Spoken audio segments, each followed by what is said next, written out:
Senator Wang. Thank you, Mr. Acting President.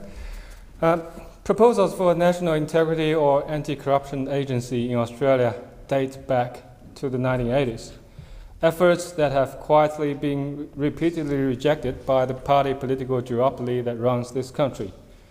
A decade ago, a joint study by Griffith University and Transparency International Australia recommended, I quote, a new independent statutory authority to be tasked as a comprehensive lead agency for investigation and prevention of official corruption, criminal activity, and serious misconduct involving Commonwealth officials, including, sadly, by our members of Parliament. Transparency International Australia also called for a national anti-corruption body after claims of corruption in Centrelink leases in 2013.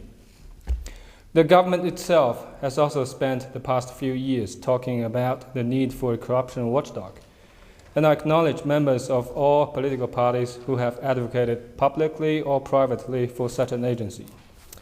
Meanwhile, Australia's international reputation for being relatively corruption-free is waning, dropping from a global ranking of the 7th least corrupted nation 20 years ago to a ranking of 13, behind countries like Canada, New Zealand, and Singapore in Transparency International 2015 Corruption Perceptions Index. Similarly, Hong Kong was known as one of the worst corrupt places on earth 50 years ago. But within 5 years of the start of its independent commission against corruption, all overt and syndicated corruption was eradicated, and Hong Kong is now regarded as one of the most corruption-free societies in the world. The Hong Kong ICAC was among the world's first to effectively enforce protection against private sector corruption, and is an active partner in promoting international cooperation. Given the very important work done by our own agencies, ICAC for example, it is not easy to believe corruption does not exist in governments and parliaments in this country.